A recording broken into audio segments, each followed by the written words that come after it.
Welcome to Lecture 13. In this lecture, we will review all of the special tests that we've had. So let's get right to work on this. Here is the first special test. It gives us a system of equations, and then we want to know what the solution is, or to see if it has maybe no solution or infinitely many solutions. So let's take a look at that problem.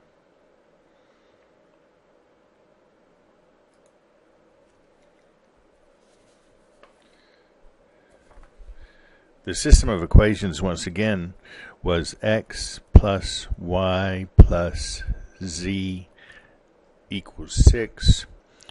2x minus y plus z equals 3, and 3x plus y minus z equals 2. And I believe that the best way to solve this is to use the augmented matrix approach. So we have 1, 1, 1, 6, 2, minus 1, 1, 3, 3, 1, minus 1, 2.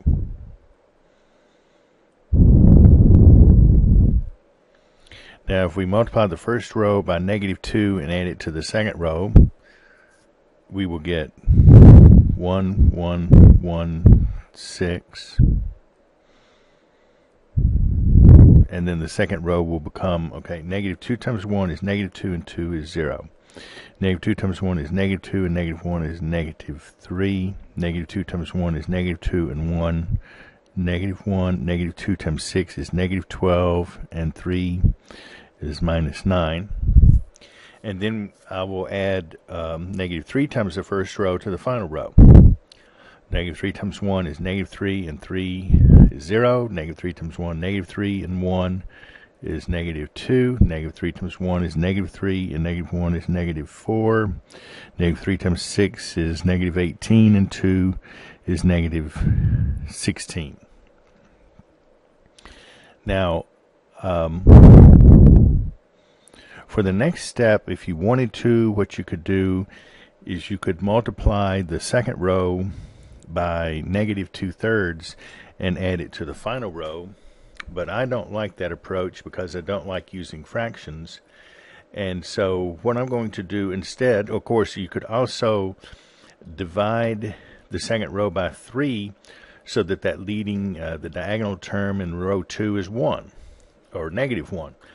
But again, that is going to introduce some fractions. But I see that for the final row, if I divide by 2, or let's say divide by negative 2, I won't introduce any fractions at all, and I also get a leading term in that row of 1. And so what I'm going to do is I'm going to first interchange the second row and the third row. So let's do that first. 1, 1, 1, 6, 0, negative 2, negative 4, negative 16,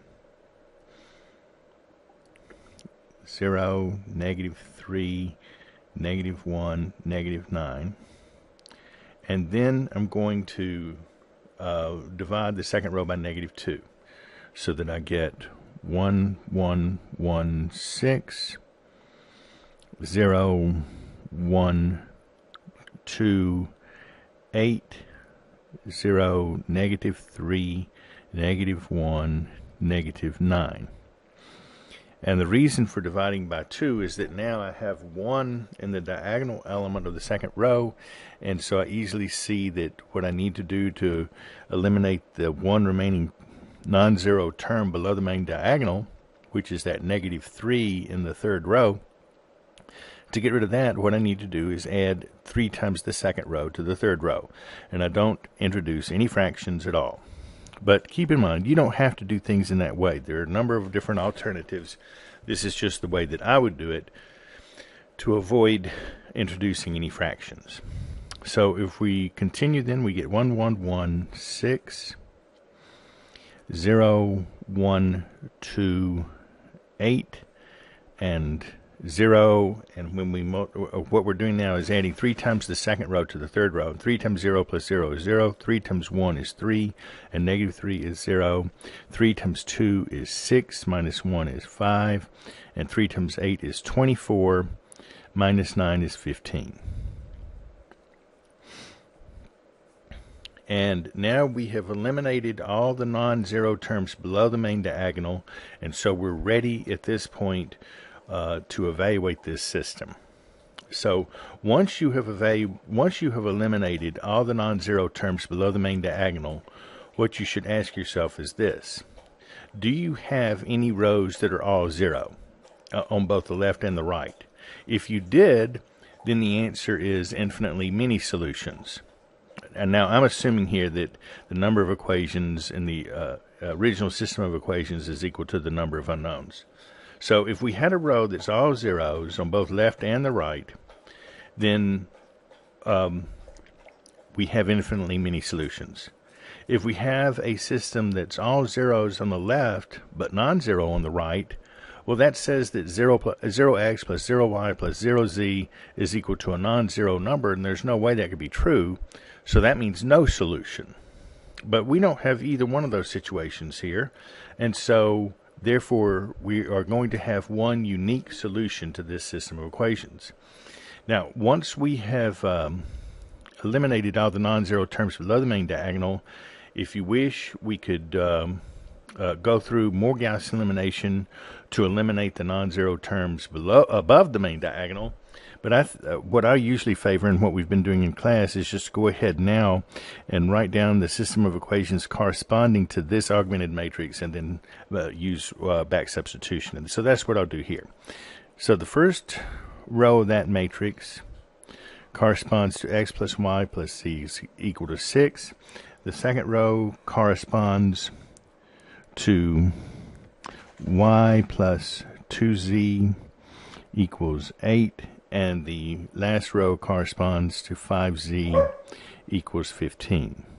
And of course, that last equation implies that z is equal to 3. We substitute that back into the second equation, and when we do, we conclude that y plus 6 is equal to 8, which implies that y is equal to 2. And then if we substitute y equals 2 and z equals 3 into the first equation, we get x plus 2 plus 3 is equal to 6, which implies that x is equal to 1.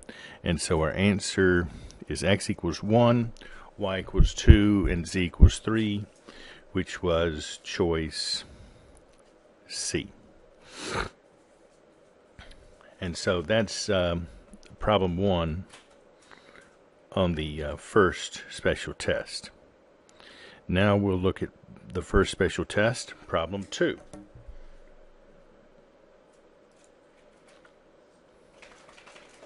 For this one, you can see here,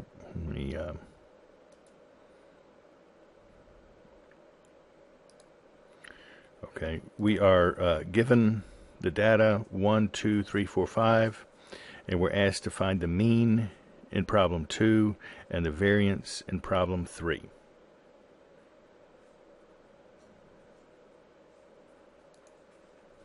So we have our data is 1, 2, 3, 4, 5, and the mean in problem 2 will be 1 plus 2 plus 3 plus 4 plus 5. We add up all the numbers and divide by the number of numbers.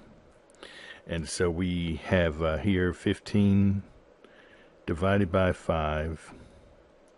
And we get an answer of 3, which was choice A. And then for 1.3, we're asked for the variance. And the formula for the variance will be 1 over you take, and this is the mistake that was most commonly made on this quiz, was that people had divided by the number of numbers as you do with the mean, but in the variance you don't divide by the number of numbers, you divide by the number of numbers minus 1. So we have 1 over 5 minus 1, and then you'll take each of the numbers and subtract from it the mean and then square it. So 1 minus 3 squared plus 2 minus 3 squared plus 3 minus 3 squared plus 4 minus 3 squared plus 5 minus 3 squared. And this, again, this is the variance. So this is here, variance.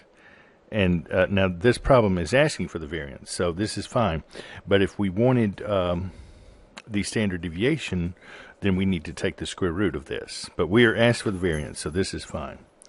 So we then have variance is equal to 1/4 of 2 squared is 4 plus 1 plus 0 plus 1 plus 4. And so that's 1/4 of 10, or 2.5 for the variance, which is choice D. And now for the last problem on Special Test 1.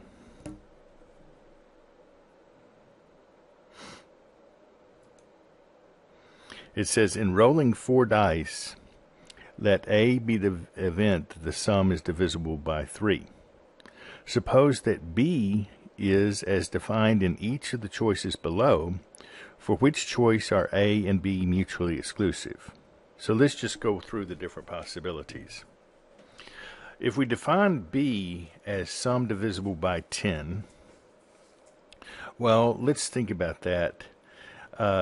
You're rolling 4 dice, and let's say that you have event B, that the sum of the 4 dice is equal to 10.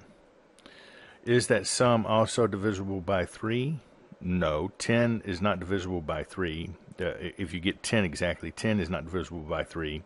So for that exact event, that the sum is equal to 10, which is one of the possibilities for B, A and B don't coincide, but that's not the only possible event that corresponds to the result B. So now let's look, that's not the only outcome that corresponds to the event B. So, but there's other outcomes that correspond to B, namely, what about 20? Well, even if we got a sum of 20, which is another outcome corresponding to the event B, still that would not be divisible by 3, so that does not correspond to one of the outcomes of event A. So these still, at this point, appear to be mutually exclusive. But now we go to sum divisible, if we go to a sum of 30, and notice with 4 dice, if we go 4 dice, let's see, 4 times 6 is 24. 24 is the largest sum we could get. So we can't get 30. We can get a 10 or we can get a 20, but we can't go up to 30. If we could get 30, then that event would be included, that outcome would be included in both the event A and the event B, and so then A and B would no longer be mutually exclusive. However, with 4 dice, we can't get up to 30. We can only get 10 or 20, and both of those are not divisible. Neither one of those is divisible by 3, and therefore we conclude that that if we define B as the sum divisible by 10, then A and B are mutually exclusive. And we'll go ahead and put that answer down, but then we'll come back and check the others. So we're going to conclude that the answer is choice A. But let's come and check the others. Well, the answer is not B, because sum divisible by 7, the outcome 21 And remember, with 4 dice, we can get a 21. We can get, in fact, all the way up to 24. So with 4 dice, we can get a 21, and that would be an outcome that would be included in both event B and event A. So event A and event B would not be mutually exclusive if B is the event sum divisible by 7. What about sum divisible by 8? Well, A and B are not mutually exclusive with that choice either, because if the sum is equal to 24, which in fact is possible with 4 dice, then 24 is an outcome corresponding to the event B, but it's also an outcome corresponding to the event A that the sum is divisible by 3. So A and B are not mutually exclusive for choice C either. And then finally, for choice D, sum divisible by 5, well, let's try 15. 15 is certainly a sum that we could achieve with 4 dice, and that sum would be divisible by 5, so that outcome would correspond to event B. But 15 is also divisible by 3, so that would correspond to event A as well. And so again, A and B would not be mutually exclusive. So for each of these choices B, C, and D, A and B are not mutually exclusive. For choice A and B are mutually exclusive. So the only possible choice that works out here is choice A. So the answer to problem 4 on the first special test is choice A. And that concludes our discussion of the first special test. Okay, now we go to the second special test, and it says, problem 1 says, suppose that a test for extrasensory perception consists of naming, in any order, 4 cards randomly drawn from a deck of 16 cards. Find the probability that by chance alone, the person will correctly name 2 cards. So there's a deck of 16 cards, and a person picks 4 cards from that deck. Now, you should think of it this way: the 4 cards have already been, let's say, maybe picked before, and then put back. And those 4 cards were noted. And now somebody else is going to pick 4 cards.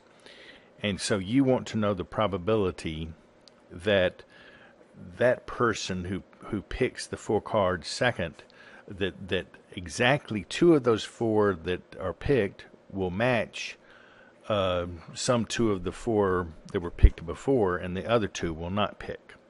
Will not match. So this is an example of where we would use what's called the hypergeometric distribution. The person, this second person who is picking 4 cards, or who is naming 4 cards, he certainly wouldn't name the same card twice, or the idea is he's picking without replacement, and so that's a key, that when you have picking without replacement, that you will want the hypergeometric distribution. And the way that this goes, the answer here is actually going to be A, and let me explain why. 4 choose 2. Okay, well, maybe we should start with the denominator. 16 choose 4 is the number of possible ways that that person could choose 4 cards out of 16. So that's the number of different hands of 4 cards that he could pick. And what we want to know is the probability. We're interested in only in only a few cases, those cases that correspond to his picking 2 of the cards, 2 of the 4 that were chosen before, but the other 2 being chosen from the 12 that were not chosen before. So 4 choose 2 is the number of ways in which he might pick exactly two of the 4 cards that were chosen before. For instance, let me just make this very clear. Let's say, for the sake of argument, that the 4 cards that were chosen before were 2, 3, 4, and 5. Well, there are a number of ways that this person could pick 2 cards and could pick 2 of those cards. He could get 2 and 3, 2 and 4, 2 and 5, 3 and 4, 3 and 5, or 4 and 5. So there's a number of different ways in which he could match exactly 2 of them. And that's all that he wants. He doesn't want to match more than 2, because we're asked here for the probability that he will correctly name exactly 2 of the cards. We don't want more than that. We don't want less than that. We want to match exactly 2 of the 4 that were chosen, that were, identified before. So 4 choose 2 is the number of ways to match exactly 2 of the 4 cards. But he's picking altogether 4 cards. So that means that the other 2 choices he makes don't match the 4 that were identified before. Instead, they match some of the 12 that were not chosen before. And the number of ways to pick 2 out of 12 is 12 choose 2. So we have here 4 choose 2, that's the 2 that match. 12 choose 2 is the 2 that don't match. And then 16 choose 4 is just the total number of ways to choose 4 out of 16 cards.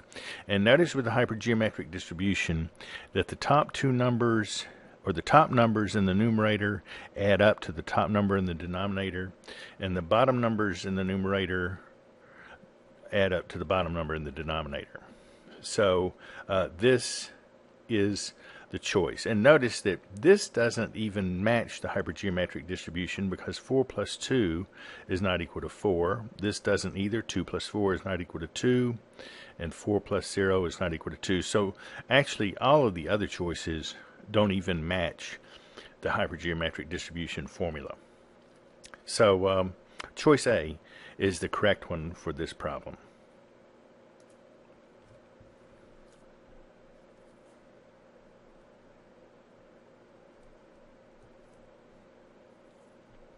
And now we proceed to the second problem.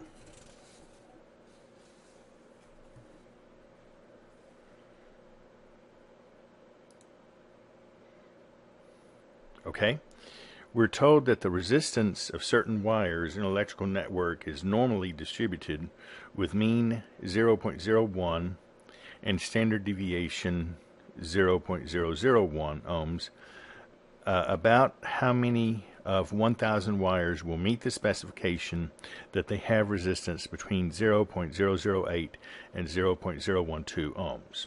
Okay, so let's transfer this information over here. Again, we're told that the mean, that's mu, is equal to 0.01. I'll leave off the units of ohms because I think we'll remember that. And the standard deviation is 0.001, so we have sigma is equal to 0.001. And the total number of wires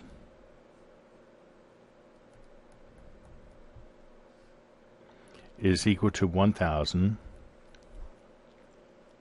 And we want to know the probability that the resistance is between 0.008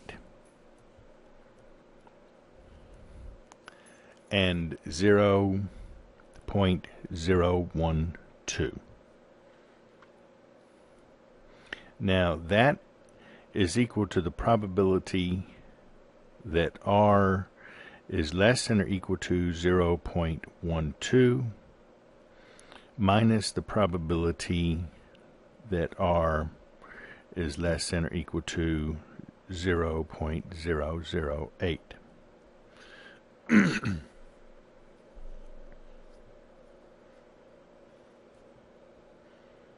And if you wanted to be very picky here, you should say that actually in this one instead of less than or equal to, we should have less than. But remember that this is the normal distribution is a continuous distribution, so the probability that the resistance is exactly equal to 0.008 is 0. So we can use the less than or equal to sign there. And the reason that that's advantageous is that then this is equal to the our capital F function. So this is capital F of 0.12 minus capital F of 0.008, and so that is phi of 0.12 minus the mean is 0.01 over 0.001 minus minus phi of 0.008 minus 0.01 over 0.001. And so this is phi of 0. Let's see, I've made a mistake here. Notice that this 0.12 should be 0.012. 0.012 here. And this one as well should be 0.012. And this should be 0.012. Okay. So this is 0.002 over 0.001 minus phi of minus 0.002 over 0.001. And so this is phi of 2 minus phi of negative 2. And we're going to want to look in our tables. Let me give you just a break for a moment while I find the tables. Okay, so here's table A7 for the normal distribution, and it gives you the value of phi for various values of z. And remember, we want to find phi of 2 and phi of negative 2. Well, you see that phi is not given for any negative values of z here, and that's because of this relation right here at the top of table A7, which reminds us that phi of negative z is 1 minus phi of z. So we can come back here and then write in phi of 2, and then instead of phi of negative 2, we will have 1 minus phi of positive 2. And so that gives us phi of 2 minus 1 plus phi of 2. And so we have 2 phi of 2 minus 1. So all we need to do now is to look back in that table and remind ourselves of, whoops, that's not what I wanted. Here we go. We want to come back to this table and look at phi of 2, and if we see right here, if you can see that hand here, let's see, it's in the 1, 2, 3, 4, 5, 6, 7th column here. Here's z equals 2, and we get phi is 0.9772. So 0.9772. So here we have 2 times 0.9772 minus 1. And let's... you can get your calculator out, and I will do so as well, and then we'll finish this problem. So when I do this calculation, I end up with 0.9544, And now let's go back to the test itself and see. Oh, remember now, that's okay. What we just calculated, remember, that was the probability that the resistance would lie in the specified range. But what we're actually asked for is to find the number of wires out of 1,000. And so if the probability for each wire is 0.9544, then we would predict that 954 wires will have a resistance in the specified range.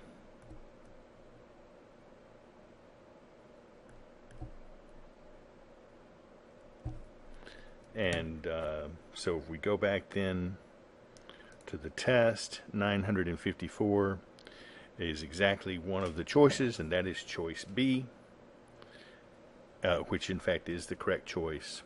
So we put choice B for that problem. And now we go to the final problem on special test 2, and that's problem 3. And it says if a ticket office can serve at most 3 customers per minute and the average number of customers is 180 per hour, use the Poisson distribution to find an approximate value for the probability that during a given minute customers will have to wait. Okay, now this is going to be a problem where we will need to use the table for the Poisson distribution. No surprise there. And notice that it says the average number of customers is 180 per hour, but we're interested here in the probability that we will have more than 3 customers per minute, because that's the situation of the ticket office can serve at most 3 per minute. So if we get more than 3 per minute, then they will have to wait. And that's what we're interested in, is to find the probability that during a given minute customers will have to wait. So we need to convert this average number per hour to an average number per minute. And of course, if there's 180 per hour, and of course there's 60 minutes in an hour, then the average number per minute is 3. So we have, for this problem, mu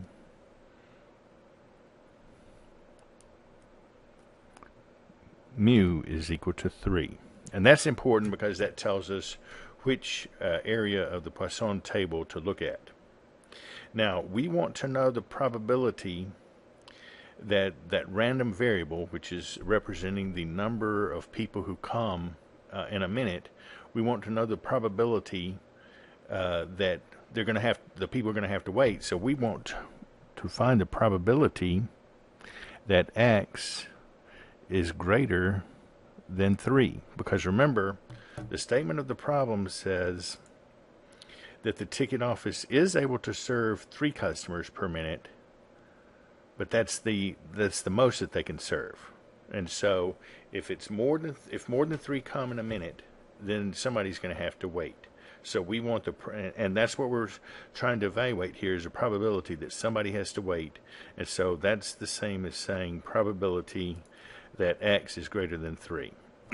Well, to put that in terms of something that we know about, the probability that x is greater than 3, that includes a lot of possibilities, but we can write that as 1 minus the probability that x is less than or equal to 3. And that's a convenient way to write it, because then we can relate it to capital F. So this is equal to 1 minus capital F of 3. And now we're ready to look in our table. So let's scroll up here to table A6 for the Poisson distribution. And the different segments of this table correspond to different values of mu. And remember, we wanted mu equals 3. So we come down here to this segment of the table right here. And remember, what we're interested in here is capital F of 3. And so if we look, here's the mu equals 3 portion of the table, and we want capital F, so we'll look in the right-hand side portion, and we want capital F of 3. Here is 3, so we come over here to right here, 0.6472. So we have 1 minus 0.6472, and that is equal to 0.3528. That is the probability that somebody will have to wait. And if we look at our test, 0.3528 exactly matches one of the choices, and it is choice D, which in fact indeed is the correct answer. So we'll come over here and say choice D. And that concludes special test 2. So now we'll move on to special test 3. Okay, here is special test 3. And the first question says we have a V is equal to the set of all vectors W, X, Y, Z in R4 such that W plus X is equal to 1 and Y plus Z is equal to 1. And we want to circle each of the following that is a basis for V. Now the way that I would approach this problem is as follows. It would be a big help. You notice that choices A and B both have 4 vectors, and choices C and D both have 2 vectors. And remember that the number of vectors in the basis is equal to the dimension of the vector space. So if we can figure out the dimension of the vector space, we're immediately going to be able to eliminate 2 of the 4 possible answers. So let's figure out that dimension first. So we'll come over here, and this is special test 3, problem 1, and we were trying to find out the dimension of V. And remember, it's the dimension of the underlying space, which is 4. All of those vectors were vectors in R4, minus the number of restrictions or constraints that we have. And the number of constraints that we have is 2. We have W plus X is equal to 1, and Y plus Z is equal to 1. So we have 2 constraints here, and therefore the dimension of V is 4 minus 2, or 2. So we're looking for, when we come back here, we're looking for a set with 2 vectors in it. So that immediately tells us that choice A is not correct and choice B is not correct. So we could, but it does not eliminate C or D. Both of those do indeed have 2 vectors. And now we have to remember the remaining aspects of a basis. The vectors in the basis must satisfy the constraints, and they also must be linearly independent. Well, let's look at choice D first, because it's easy to see. It's easy to see that these 2 vectors are indeed linearly independent, because remember, when you're talking about as few as 2 vectors, the only way that 2 vectors can be linearly dependent is if one is a multiple of the other. And obviously, neither one of these vectors is a multiple of the other. So these are certainly linearly independent vectors, and if you check, both of these vectors satisfy both of the constraints. So choice D is for sure a basis. So let's come over here and we'll say choice D. That's certainly one correct choice, but is it the only one? Okay, let's go back. What about C? Well, if you look, you can clearly see after a moment's thought that these 2 vectors are not multiple. Neither one of these vectors is a multiple of the other one. So now we ask, do both of them satisfy the constraints? And the answer is yes. If you check, both of these vectors satisfy both constraints. And so therefore, C is also a correct answer.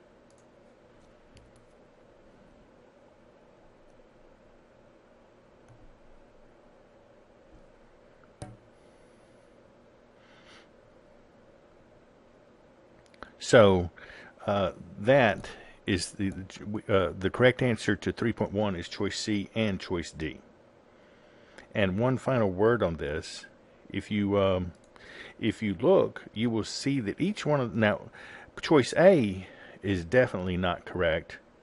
Not only does it not have the correct number of vectors, but these vectors don't even satisfy both of the constraints. Every one of these vectors satisfies one constraint, but does not satisfy the other constraint. So choice A is definitely out.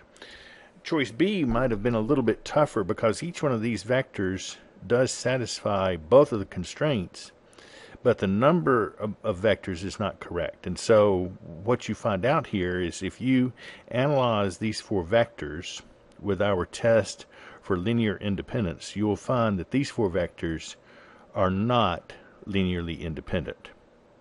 And therefore, this could not be a basis either. So the only two correct answers are C and D.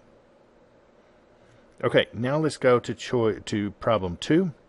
And problem 2 and 3 really, because we have the same matrix in both of them, and we want to know the eigenvalues and the eigenvectors of this matrix. So let's come over here and solve that problem. So we have the matrix is 25,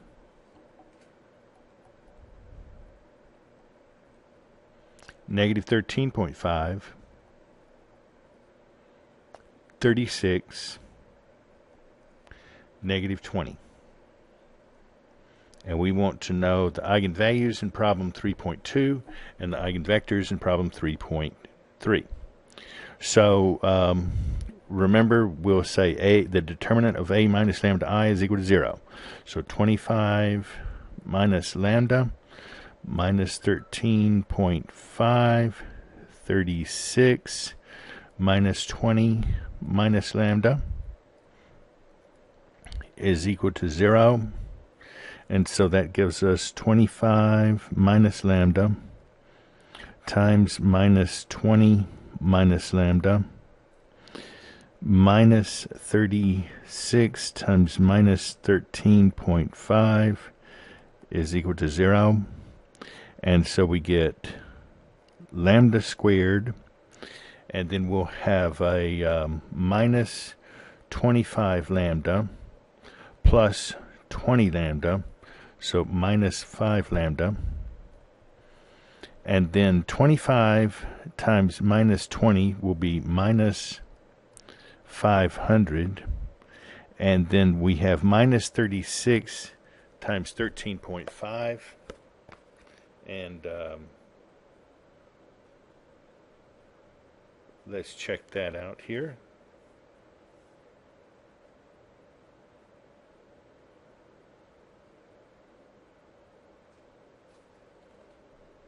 That's 486, and it's plus 486 because we have minus 36 and minus 13.5, so it's plus 486. And that's equal to 0. So we get lambda squared minus 5 lambda minus 14 is equal to 0. And let's see here. I believe this, of course, you can use the quadratic formula to solve this, but I believe that we can maybe do it without the quadratic formula. Let's see, this would factor lambda squared minus 7 lambda and 2 lambda is minus 5 lambda and minus 14. Yes. So this factors into lambda plus 2 times lambda minus 7 is equal to 0. And therefore lambda equals negative 2 or lambda equals 7. So the two eigenvalues are negative 2 and 7. And if we come to back here to problem 2, negative 2 and 7 are choices C and D. So choice C and choice D, and that's for problem 3.2. And now, for problem 3.3, we want to find the eigenvectors. So remember, we'll call this one lambda 1, and this is lambda 2. So we're looking for v1 and v2. So we have a v1 is equal to lambda 1 v1. So we get now a is 25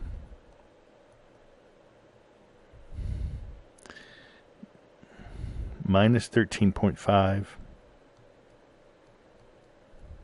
Let's see, this for some reason that 25 looks like 2.5 there. So now 25 minus 13.5, 36 and negative 20. 36, negative 20. So that's a, and then v1 will be xy is equal to lambda 1, which is negative 2, times xy. So we get 25x minus 13.5y is equal to negative 2x, and 36x minus 20y is equal to minus 2y. And so the first equation will imply that 23x is equal to 13.5y, and the second equation will imply that 36x, let's see, oops, I made a mistake there. I should have been adding 2x to each side, and so 25 plus 2 is 27. Okay, so 27x is equal to 13.5y, or the second one is 36x is equal to 18y. And notice that both of these equations end up giving the result y is equal to 2x. So v1 could be any non-zero vector that satisfies the formula y equals 2x. So if we come over here to the choices, okay, notice that choice A would satisfy that. Now choice B does not, and choice C does satisfy it. Choice D does not. So choices A and C are both good choices for v1. So I'll just say choice A and choice C.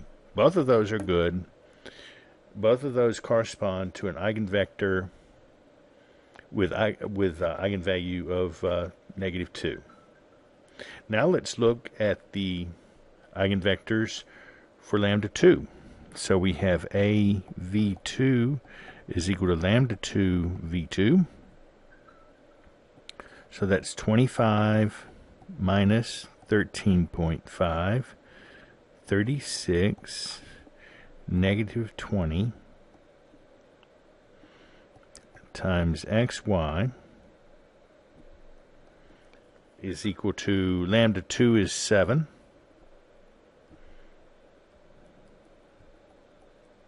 xy. So we get 25x minus 13.5y is equal to 7x, and 36x minus 20y is 7y.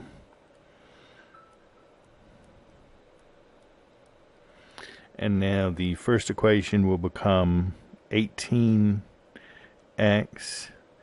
is equal to 13.5y, and the second one becomes 36x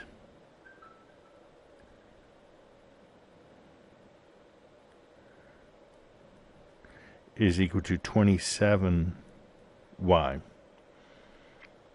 And you can see that the second equation is just 2 times the first one, so certainly these are going to imply the same thing.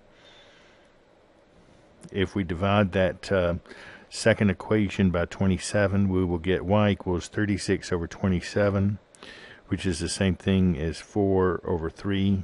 So y is equal to 4/3 x. And likewise, the top one also becomes y equals 4/3 x.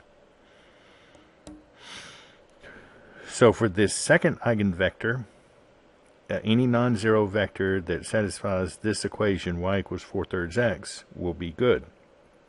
So let's go back to our choices. Choice A and choice C certainly don't satisfy that because they satisfy the first equation, which was y equals 2x.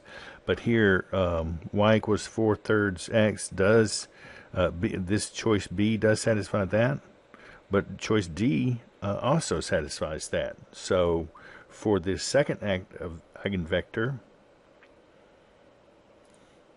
either choice B or choice D, choice B and choice D. And so altogether, all 4 choices are good. We have, so final answer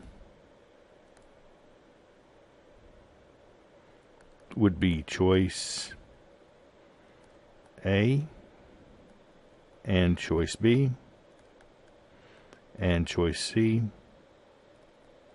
and choice D. We would want all 4 choices. And that concludes our final special test. So now let's look at maybe a couple of problems, a couple of other problems you can look at before we finish this this lecture.